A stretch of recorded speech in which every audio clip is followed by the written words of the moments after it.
오늘 저는 여러분과 함께 요한복음 15장 1절에서 8절까지 말씀을 가지고 말씀이라고 하는 주제로 5번째 시간을 가지도록 하겠습니다. 다 같이 함께 우리 한 목소리로 크게 말씀을 좀 읽었으면 좋겠습니다.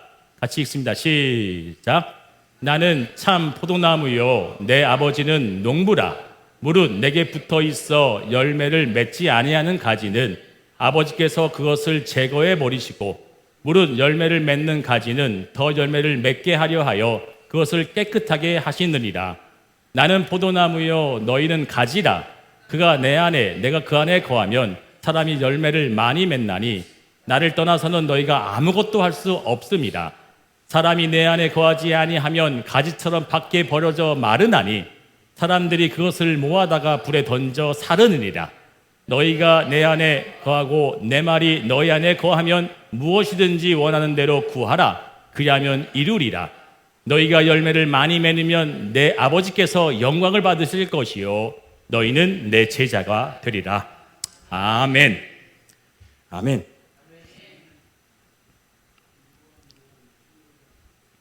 오늘 저는 여러분과 함께 말씀이 성숙시키다라고 하는 제목으로 함께 은혜를 나누고자 합니다. 설교는 설교자의 견해와 주장을 들으려고 예배에 참석한 것이 아닐 겁니다. 설교자는 개인적인 사견과 또 견해와 자신의 입장을 여러분께 해서도 안 됩니다. 설교자는 반드시 성경 속에 담겨 있는 하나님의 메시지가 무엇인지를 개인적 사견, 입장, 또한 주관적인 그 모든 부분을 완전히 배제하고 내려놓은 채 오직 하나님의 온전한 마음만을 전달해야 되는 것이 설교자의 특명이고 설교자가 가져야 될 모습입니다. 설교자는 깨달음을 유발하기 위해서 여러분에게 자극적인 어떤 부분을 전하는 것이 아니라 설교는 아주 화술이 좋고, 저는 화술이 좋은 사람이 아니거든요.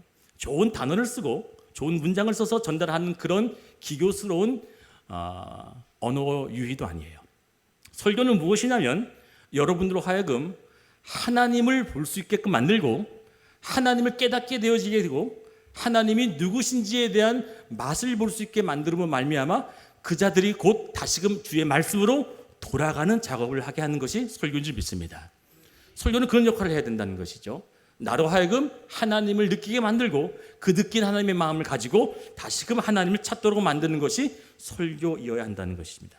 그래서 설교는 오직 인간의 개념적인 부분에서 벗어나 하나님의 신본주의적 관점에서 여러분에게 전하려고 하는 것을 정확하게 전달해야 될 엄청난 책임이 있는 하나님의 말씀이어야 한다는 사실입니다. 그냥 주일 본문 읽어놓고 이 목사가 개인적으로 너무 싫어하는 것이 본문이랑 전혀 상관없는 이야기.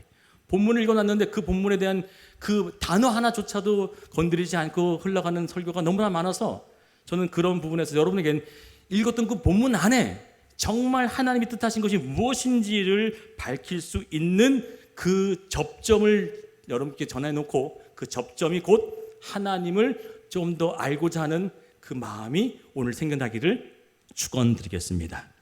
인간적인 성품에 관한 것, 인간 관계에 대한 것, 사업의 성공, 또한 건강의 회복, 이런 여러 가지 인본주의적에 대한 관점을 설교하는 것이 아니라 하나님이 여러분에게 무엇을 원하시는지에 대한 전적인 신본주의적 말씀을 전해야 될 이 자리에 저는 오늘도 따분하고 어려울 수 있어요. 그러나 이 말씀을 통해서 내가 학교, 또 때로는 대학교에서 공부하듯이 그 놀라운 지식과 지혜를 얻게 되므로 내 영적인 부분이 뭐예요? 깊어지고 넓어지고 풍성해지는 시간이 되어질 때 그 능력이 곧 하나님을 아는 믿음으로 인정받기를 축원드리겠습니다. 자, 지난번에 제하여 버리다라고 하는 본문을 제가 아주 구체적으로 여러 차례 말씀을 드렸습니다. 이것은 제하여 버린다, 포기해 버린다, 버려버린다 라고 하는 의미가 절대 아니라고 말씀드렸죠.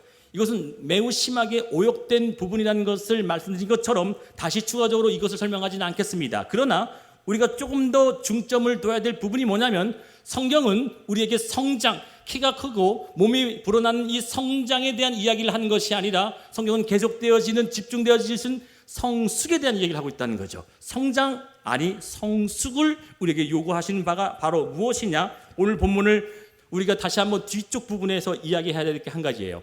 무릇 내게 붙어 있어, 이 말씀 아시죠? 이것을 온전하게 해석을 하게 되어지면 이렇게 해석이 됩니다. 시작. 내게 붙어 있어 열매를 맺지 못하는 가지를 아버지께서 높이 들어 올려 열매를 맺게 하시고, 열매를 잘 맺는 가지는 더 많은 과실을 맺게 하기 위하여 가지치기를 해주신다. 농사를 져보신 분 아실 거예요. 나무에 과실이 달려서 어떤 과실은 좀 부실부실하거나 좀 약해 보이면 그 주변에 뭐 해요? 또 다른 열매를 가지치기를 한단 말이죠. 그래서 그 열매가 더 풍성하게 자랄 수 있도록 하시는 그 하나님의 의지가 무엇이냐면, 잘 열매를 맺지 못하던 목적은 뭐예요? 하나님께서 그 열매를 맺어내겠다고 하는 농부의 신경이 담겨 있다는 것이죠. 그런데 오늘 저는 여러분에게 이 본문에 담겨 있는 아주 놀라운 한 사실이 이미 내포된 후에 여러분으로 하여금 내가 열매를 맺고자 하는 나의 의지적인 열심적인 부분에서 출발하는 것을 하나님께서 탁 막으시고, 하나님은 여러분에게 원하시는 것은 이것이다라고 하는 것으로 확정하여 약속하신 말씀이 탁하니 기록되어 있어요. 1절과 8절의 중간 부분에 하나님이 탁하고 삽입된 이 구절이 뭐였냐면 바로 요한복음 15장 3절 다 같이 크게 읽습니다. 시작. 너희는 내가 일러준 말로 이미 깨끗하여졌으니. 할렐루야. 예성아 여기 보자. 고마워. 너희는 내가 일러준 말, 로고스, 하나님의 말씀이 뭐 했대요? 이미 너를 깨끗하게 했어. 다른 말로 내가 너희를 이미 완성시켜 놨어 라고 한다는 겁니다. 여러분, 예수님의 말씀을 들었던 제자들, 하물며 저와 여러분이 이미 완성된 자의 모습인가요? 고마워. 0.1초 LTE 속도로 바로 다시 묻습니다. 하나님의 말씀을 받고 있고 또 전하고 있는 이 목사가 정말 이 말씀대로 완성된 깨끗한 자가 됐습니까? 아니요. 그런데 어떻게 하나님께서 이렇게 말씀하셨을까요? 완전한 말씀이 너희를 깨끗하게 했어 라고 하는 현재 완료형으로 말씀하셨다는 거예요. 나는 이미 너를 정결하게 만들었고 흠없는 자로 만들었고 깨끗한 자로 만들어 놨어. 자, 그랬더니 이 본문에 등장하고 있는 사건을 한번 우리 들여다봐야 됩니다. 이 말씀을 하시기 전과 후에 어떤 일이 발생되어졌냐면, 이 요한복음 15장 전후의 내용이 무슨 내용이냐? 얘들아, 내가 이제 뭐 해야 되겠다요? 내가 죽어야 되겠어. 죽어야 되겠대요. 근데 그 말을 들었던 제자들이 예수님 죽으세요 라고 한 것이 아니라 대항하며 대적하며 예수님을 멱살을 잡고 따졌단 말이에요. 그들이 왜요? 자신의 야망과 자신의 욕심들이 산산에 부서지는 그 계획 속에서 하나님이 배신자처럼 보이는 거 아닐까요? 그랬더니 그들 마음 가운데 또 누군 자는 어떤 자를 먹었어요? 다른 유다는 뭐예요? 예수를 팔 마음까지 먹었어요. 완벽하지 않았습니다. 저와 여러분처럼 예수의 말씀을 받았고 3년 6개월이라는 시간 동안 계속 말씀을 들었음에도 불구하고 그들은 말씀으로 완벽해야 되는 자가 아니라 말씀을 들었어도 여전히 뭐 했다? 부족한 자였어요. 여전히 그의 행실은 저와 여러분과 똑같은 자들이었어요. 그런데도 어떻게 하나님께서는 그들을 향해서 너희는 완벽해졌다라고 말씀하셨을까요? 그것은 현재의 모습을 보면 불가능하지만 너의 그 연약한 모습, 죄악으로 향할 수밖에 없는 그의 약한 모습을 너는 지금의 모습으로 좌절하지 말고 내가 반드시 너에게 뭐 하겠다? 그렇게 열매로 맺어질 것을 내가 이룰 것이야. 그 약속인 줄 믿으시길 축원드리겠습니다. 나로부터 하는 것이 아니라 내가 너로 하여금 그러한 자로 만들어낼게. 여러분 보세요. 12명의 제자들 중에 그것을 스스로 이기지 못하고 자신의 그 약함에 빠져서 자살한 가룟 유다 제외하고 나머지 11명 어떻게 됐었죠? 다 열매를 맺었어요? 못 맺었어요? 맺었습니다.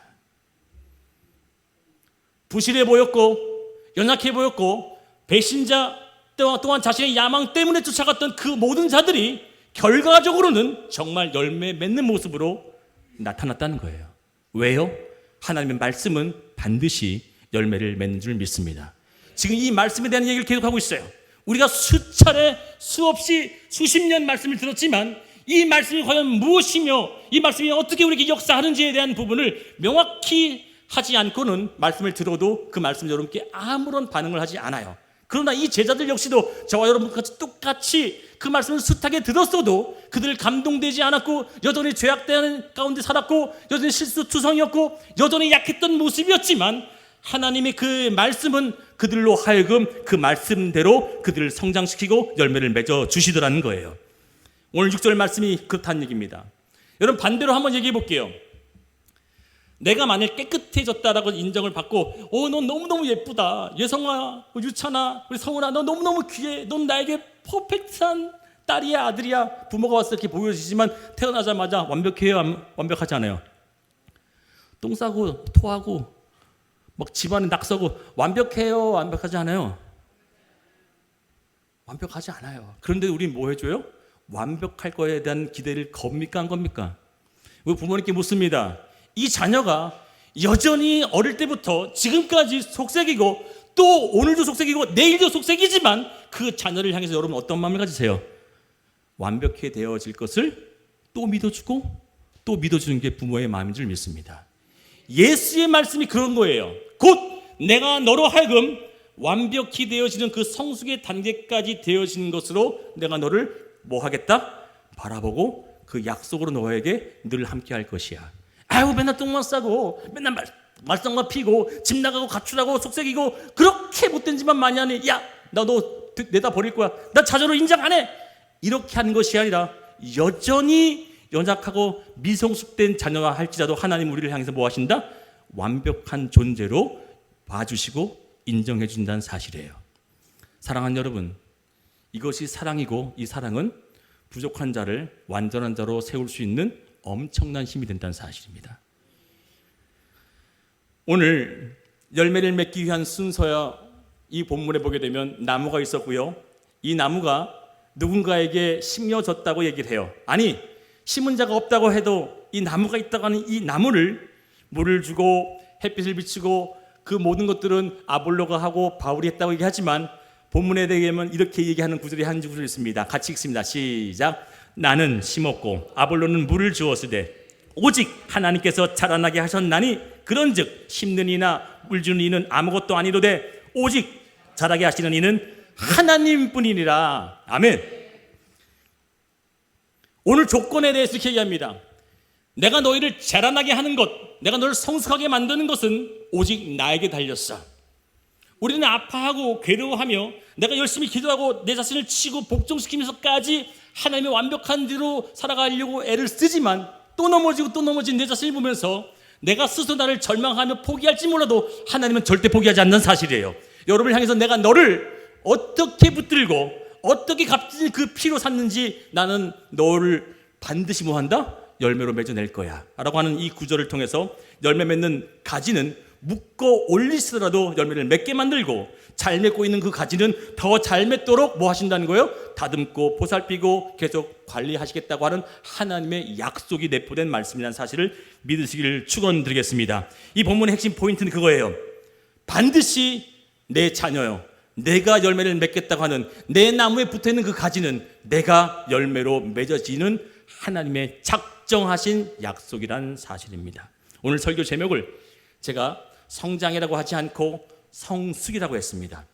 성경은 성장이 아닌 성숙에 대해서 계속 이야기해요. 성장에 대한 이야기를 바울 역시도 얘기하지 않았어요. 다 같이 함께 세 구절을 제가 함께 읽을 텐데 큰 소리로 함께 읽어주길 바랍니다. 같이 읽습니다. 시작. 형제들아, 지혜에는 아이가 되지 말고 악에는 어린아이가 되라. 지혜에는 장성한 사람이 되라. 여기서 보게 되면 장성한, 텔레이오스라고 하는 이 단어가 바로 뭐예요? 완벽히 되어지는 것으로 내가 너를 뭐 하겠다? 돌보시고 인도하시고 붙들겠다는 거야. 히브리서 5장 14절입니다. 시작. 단단한 음식은 장성한 자의 것이니 그들은 지각을 사용함으로 연단을 받아 선악을 분별하는 자들이라. 여기서 똑같은 단어가 사용되었죠. 또 한 가지 더 다른 단어로 표현되어 있는데 이것도 역시 성숙해 되어지고 어른이 되어지는 대한 의미로 쓰여져 있습니다. 같이 읽습니다. 시작. 우리가 다 하나님의 아들을 믿는 것과 아는 일에 하나가 되어 온전한 사람을 이루어 그리스도의 장성한 분량이 충만한 데까지 이르니. 아멘. 자, 그러면 일반적인 접근에 대한 성숙은요, 오늘 성경의 앞에 제가 주보 앞에도 기록되어 있어요. 첫 번째 뭐예요? 생물학적인 측면에서 키가 크고 몸이 자라는 어떤 성장에 대한, 생육에 대한 부분에 대한 의미도 있지만, 오늘 제가 이 국어사전적 의미 중에서 가장 너무 감동받았던 한 의미가 있습니다. 그것이 뭐냐면 경험이나 습관에 익숙해진 상태. 자, 이 경험이나 습관에 익숙해진 상태가 뭘 의미하냐면, 예전에는 아기들이 배고프면 뭐예요? 예를 들어 배고프면 아기 때 너 뭐 했어? 그치, 울지. 그냥 배고프면 울어요. 근데 지금도 어른이 됐는데 배고프면 울면 뭐라 그래요? 에휴 애기야 이렇게 해야죠. 찌질이 삐돌이 뭐봐 이렇게 얘기하죠. 즉 성숙되어지게 되면 내가 경험이나 습관에 되어진 부분을 뭐 하는 거예요? 내 스스로 통제해내는 능력이 생겨나는 것을 성숙이라고 하는 거예요. 예전에는 아픈 것만 있어도 울어요. 근데 더 웃긴 게 아이들은요 원래 그러죠. 나도 그랬나? 막 그래서 넘어졌어요. 지가 넘어졌어. 근데 뭐 해요? 탓해요, 안 해요? 경험 안 해봤어요? 부모한테 막 가서 막 때리고, 왜? 지가 넘어졌는데. 근데 막 탓해. 그리고 막 아프다고 막 호흡 불어달라고 막 얘기를 하죠. 근데 지금도 넘어졌는데 부모 산소 파가지고, 왜 그런 사람 없잖아요. 있어요, 없어요? 이게 뭐예요? 자신에게 주어진 고통과 고난을 스스로 뭐 하는 거예요? 통제해내는 걸 성숙이라고 하는 거예요. 할렐루야. 성숙이 뭐라고요? 내게 주어진 어떤 경험을 또 한 차례, 두 차례, 세 차례, 여러 차례 경험하고 지나가면서 더더욱 굳건해지는 걸 성숙이라고 하는 거예요. 성경은 그렇게 얘기합니다. 어제는 사람 때문에 힘들었는데 오늘은 그 사람 때문에 아파하지 않고 내일은 웃을 수 있는 거. 할렐루야. 어제는 경제적 때문에 낭망했지만 오늘은 이뤄내 보려고 힘을 쓰고요. 내일은 열심히 뛰어보는 것. 이게 뭐예요? 성숙이에요. 성경은 계속 우리에게 얘기하는 것이 고난과 고통을 던져주고 때로는 그 고난과 고통 속에서 여전히 미성숙되어지는 그 모습을 통해서 하나님은 너는 여전히 단단한 음식을 먹지 못하는구나. 그래서 오늘 얘기하죠. 장성한 분량, 어떤 양이 있다는 거. 양, 분량에 이르기까지 너는 뭐 해라? 성숙해야 된다. 우리 어른들은 이 말씀에 대해서 굉장히 동의할 거예요. 그리고 저 역시도 인생을 살아보니까 참 선조들이 이 단어를 정말 잘 붙였구나. 이 나이에 따른 이칭이 있습니다. 여러분 한번 볼까요? 잘 안 보일지 몰라도 30세 입지라고 하는 30세가 되면 뭐예요? 뜻을 세우는 나이래요. 그래서 마음이 확고해서 도덕 위에서 세워져서 흔들리지 않는, 움직이지 않는 나이가 30세. 그리고 40세를 뭐라고 얘기를 해요? 들어봤어요? 불혹이 뭐예요? 미혹되지 않으므로 흔들리지 않는 나이를 불혹이라고 얘기한다는 거죠. 그리고 50대를 뭐라고 해요? 지천명, 하늘의 뜻을 알게 되어지는 나이. 그리고 60세 이순, 듣는 귀가 순해져서 예전에는 막 따지고 딱 뭐든지 막 화내고 또 토라지고 하는 그 듣는 귀가 뭐예요? 순해져서 모든 것을 이해심이 많아지는 나이가 60세. 70세 고희, 마음이 하고자 하는 바를 쫓아도 어떤 일에도 도에 어그러지지 않는 나이. 그리고 또 여기 보게 되면 120세가 있어요. 왜 웃어요? 성경에 써 있어요. 120세라고. 강건하면 120세에 살 수 있다고. 여러분 120세를 근데 우리나라 말에도 천수라고 해요. 뭐예요? 하늘이 정해준 운명을 산 나이래요. 이렇게 나이별로 이층이 있는데 저는 오늘 어느 부분에 굉장히 눈이 갔냐면 바로 우리 보통 인생을 어느 때부터 시작이라고 그래요? 40부터 시작이라고 얘기하잖아요. 이 40이 뭐예요? 흔들리지 않는 거. 불혹. 어떤 부분에서도 흔들리지 않는 불혹. 이 나이가 되어지는 사람이 바로 그때부터 뭐가 되는 거예요? 진짜 인생을 산 거예요. 근데 30대 된다고 이렇게 못 살 수 있어요? 아니요. 20대도 살 수 있고요. 10대도 그럴 수 있어요. 뭐에 온전하게 세워지게 되면 말씀의 기간에서 살게 되어지면요. 우리는 세상에 흔들리지 않게 되어진다는 얘기를 오늘 하고 있는 거예요. 그래서 오늘 말씀에 진짜 기록되어 있는 그 뜻을 제가 더 풀어주기 위해서 비슷한 이야기를 얘기할 텐데 아마 여러분이 지금까지 들었던 내용과 전혀 좀 상반되지는 않지만 다른 부분에 포커스가 맞춰진 것을 오늘 깨달아지실 겁니다. 여러분 이런 설교 들어보셨죠? 우리는 신앙생활을 할 때, 또 우리 믿음을 둘 때 집을 세우듯이 반석에 세워야 되고, 모래 위에 집으면 어떻게 해요? 무너질 것이니까 절대 뭐 해라? 반석 위에 집을 세우듯이 흔들리지 않는 반석에 둬라 라고 얘기합니다. 예, 그 설교 나쁜 설교는 아니지만 맞는 설교도 아니에요. 반석이나 오늘 본문은 이렇게 얘기합니다. 자, 보십시다. 같이 읽어요. 시작. 집을 짓되 깊이 파고 주처를 반석 위에 놓은 사람과 같으니 큰 물이 나서 탕류가 그 집에 부딪히되 잘 지었기 때문에 능히 요동하지 못하게 하였거니와, 그리고 그 다음에 나오는 구절이 뭐냐면 바로 모래 짓는 집에 대한 얘기를 또 나와요. 근데 이 구절만 일단 보게 되면 반석, 흔들리지 않는 반석 위에 세운 집이나 모래 위에 세운 집이나 세워진 거예요, 안 세워진 거예요? 세워졌어요. 자, 세워졌어요. 똑같은 집이 세워졌어요. 그런데 반석이기 때문에 무너지지 않고 모래였기 때문에 무너진다고 하는 것은 50점도 안 되는 설교예요. 우리 그런 소리를 많이 들었어요. 여러분, 그래서 반석 위에 세워라, 뭐 예수님의 세워라, 그런 모든 기초에 대한 얘기를 얘기하지만 사실상 더 진짜 핵심의 포인트는 예수께서 오늘 본문을 보게 되어지면 영어보다도 한글보다도 더 원문에 가까운 해석을 하게 되어지면 이 본문은 좀 달라지는 핵심 포인트가 방향이 바뀌어져요. 원문에는요, 제가 그래서 또다시 원문을 보면서 혹시라도 실수할까봐 제가 헬라어 그 발음에 대한 부분을 유튜브에 보게 되면 구절이 나와요. 그 발음을 봤더니 정확하게 제가 이해한 것으로 그 문장을 읽어내더라고요. 이것이 뭐냐면 이 비유를 하시기 전에 예수께서 하셨던 말씀이 있단 말이에요. 이 비유를 하시고 난 후에나 그 전에나 그 분위기상 어떤 상황이었냐면 제자들이 불안에 떨었고 염려했고 근심했고 오로지 세상에만 포커스 맞췄던 사람들에 대해서 예수께서 오늘 이런 얘기를 하신 거예요. 너희의 모든 신앙과 믿음의 주초는 반석 위에 세워야지 모래에 세워지면 넘어진다 라고 하셨던 그 이야기 속에서 이야기하고 싶은 진짜 진위는 무엇이냐면 바로 마태복음 7장 22절에 대한 말씀이에요. 다 같이 함께 크게 읽습니다. 시작. 그날에 많은 사람이 나더러 이르되 주여 주여 우리가 주의 이름으로 선지자 노릇하며 주의 이름으로 귀신을 쫓아내며 주의 이름으로 많은 권능을 행하지 아니하였나이까 하리니. 자, 여기 보십시오. 이제부터 굉장히 중요한 포인트입니다. 여기 보게 되면 첫 번째, 선지자 노릇하지 않았습니까? 목사 노릇한 거 아닙니까? 예, 내 하나님의 이름으로 목사 노릇도 하고요, 목사 직분도 감당하고요, 그런 이야기입니다. 그리고 두 번째, 귀신을 쫓아냈다. 악한 것도 진멸했고요, 사탄에 대한 모든 부분을 내가 다 물리치면서 시험에 있었던 일도 이겨내면서 살았어요. 세 번째 뭐예요? 많은 권능, 누가 봐도 박수 받을 만한 일들을 행했다는 얘기죠.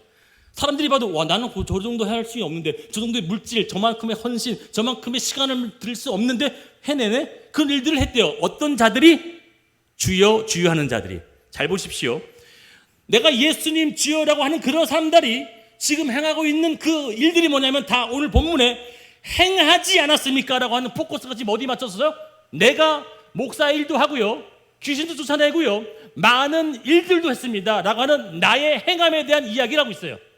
내가 이렇것도 저것도 다 내가 행했습니다 라고 하는 그런 자들을 향해서 그 다음 구절에 예수께서 아주 정말 가슴에 못이 박힐 만한 이야기를 합니다. 너희가 주여 주여 하지만 불법을 행하는 자여 나로부터 떠나라. 여러분, 지금 예수님께서 무슨 말씀을 하신 겁니까? 여러분, 만약 이 목사가 여러분에게 정말 귀하게 섬겼어요, 열심히 섬겼어요, 어제 그 뜨거운 날씨도 헌신 다 했어요, 근데 여러분 다 지금 잘못된 신앙을 가졌으니 떠나세요, 저한테 얼굴에 침 뱉고 떠나시지 않겠습니까? 오늘 예수께서 그런 얘기를 하고 있습니다. 그런데 누가 봐도 선하고 옳은 일을 하고 있는 자들을 향해서 왜 이같이 말씀을 하셨을까요? 왜 이들은 이런 욕을 먹어야 됐을까요? 그 이유는 오늘 요한복음 6장 38절 40절 말씀에 이것을 지키지 못하고 오직 자신의 행함에만 포커스를 뒀던 것에 예수께서 말씀하실 거예요. 다 같이 함께 있습니다. 시작. 내가 하늘에서 내려온 것은 내 뜻을 행하려 함이 아니요 나를 보내신 이의 뜻을 행하려 함이니라. 나를 보내신 이의 뜻은 내게 주신 자 중에 내가 하나도 잃어버리지 아니하고 마지막 날에 다시 살리는 이것이리라. 예수께서 이런 얘기를 하는 거예요. 내가 온 목적은, 내가 사는 목적은, 내가 일하는 목적은, 내가 예배를 드리는 목적은, 내가 헌신하고, 내가 연보하고, 내가 하는 그 모든 목적은 하나밖에 없어. 하나님의 뜻만 하는 거야. 그리고 40절 같이 있습니다. 시작. 내 아버지의 뜻은 아들을 보고 믿는 자마다 영생을 얻는 이것이니 마지막 날에 내가 이를 다시 살리니라. 그 아버지의 뜻이 뭐라고요? 그 아버지 뜻이 뭐래요? 아들을 보고 믿는 것, 그밖에 없는 거예요. 뭐래요? 아들이 행한 것을 따라 행하래요? 우리 유찬이가 고기를, 와, 고마워 유찬아, 땡큐. 말씀을 잘 듣고 있다는 얘기잖아, 그렇지? 아들을 보고 따라 행하는 게 아니라 아들을 보고 믿는 자가 아버지의 뜻이리라. 아멘. 즉 네가 하고자 하는 그 모든 행위에 뭐가 빠지면 꽝이라고요? 믿음이 없으면 아무것도 아니야. 이 자리에 와서 찬양을 신나게 불러도 너 누구를 향해서 그 믿음 갖고 찬양하는 것이 빠지면 그것은 춤추고 끝난 걸로 끝나요. 내가 드려지는 그 연보 속에 하나님을 향해서, 정말 이 교회를 향해서 어떠한 간절한 믿음 없이 드려진 예물은 그건 아무것도 아닌 쓰레기에 불과한 거예요. 사랑하는 여러분, 오늘 반석과 주초 위에 세웠다라고 하는 이 세움에 대한 이 소재와 도구가 아니라 이 반석과 모래 위에 세웠을 때 뭐가 빠진 거에 대한 얘기를 하고 계셨어요. 그게 진짜 이 설교의 핵심이란 말이에요. 내가 행하고 있는 어떤 일, 내가 행하고 있는 어떤 헌신, 봉사, 예배, 그 모든 것들 중에 반석이든 모래든 그것이 중요한 것이 아니라 반석이든 모래든 그 세우기 전에 무엇이 빠지게 되면 그것은 아무것도 아니야 라고 한 얘기를 했어요. 뭐가 빠졌을까요? 네, 감사합니다. 믿음이었어요. 믿음. 히브리서 11장 6절 같이 읽습니다. 시작. 믿음이 없이는 하나님을 기쁘시게 하지 못하나니 하나님께 나아가는 자는 반드시 그가 계신 것과 또한 그가 자기를 찾는 자들에게 상 주시는 이심을 믿어야 할지니. 아멘. 얘야 너는 주여 주여 하지만 과연 믿음으로 하고 있니? 얘야 너는 주여 주여 하면서 연보도 하고 봉사도 하고 헌신도 하고 예배도 드리는데 정말 믿음으로 하고 있니? 라고 묻는다면 여러분 무엇이라고 대답할 수 있겠습니까? 거룩한 영적인 이 예배 속에 하나님이 보이지 않기 때문에, 느껴지지 않기 때문에 아무런 감흥도 없이 앉아있는 예배라면 죄송하지만 이사야서에 뭐라고 얘기했죠? 너희는 마당만 밟고 떠날 뿐이었어. 또한 말라기와 수많은 예언서에는 내가 준비한 연보 속에 마치 영화관 티켓에 관람료 넣듯이, 때로는 쇼설 모임에 회비 내듯이 그냥 내고 있는 그 마음은 너는 뭐 했다 그래요?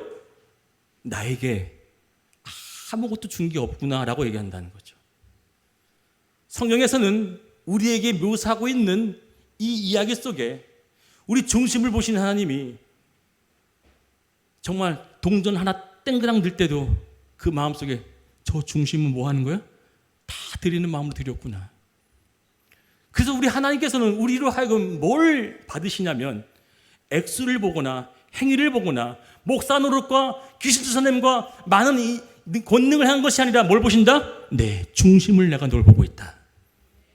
내 중심이 무엇으로 행하고 있었니? 네가 목사를 하고 네가 귀신을 쫓아내고 권능을 하고 많은 일을 했지만 네 마음 중심에 뭐가 있니? 과연 정말 믿음으로 행했니? 라고 한다면 여러분 뭐라고 대답을 하실 것입니까? 이제 오늘 반석과 모래의 이 본문에 더 귀한 말씀이 뭐가 기록되어 있는지를 보시겠습니다. 누가복음 6장 48절 49절입니다. 같이 읽습니다. 시작. 집을 짓되 깊이 파고 주초를 반석 위에 놓은 사람과 같으니 큰 물이 나서 늑히 노동하지 못하게 하였거니와. 그 다음에 49절이 시작. 듣고 행치 아니하는 자는 주처 없이 흙 위에 집 지은 사람과 같으니 탕주가 부딪힘에 집이 곧 무너져 파괴됨이 심하니라 하시니라. 아멘. 말씀을 마칠 테니까 잘 한번 들어보십시오. 자, 이제 너무 중요한 겁니다.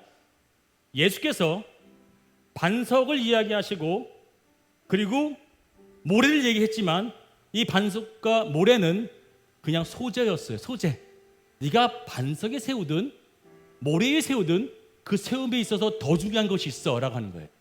네가 모래에 세웠어도 흩어질 만한 그런 연약한 곳에 세웠어도 이거 있으면 돼 라고 하는 얘기를 하는 거였어요. 사실은 뭐였냐? 그것이 바로 오늘 주초, 바로 데멜리오스라고 하는 그 기초, 진리, 이것이 있느냐에 대한 물음을 하셨어요. 반석에 세워도 이거 없으면 뭐 한다는 얘기예요? 무너지는 거야 얘기하는 거야. 할렐루야. 네가 반석에 세워도 주초를 없이 세우면 무너져.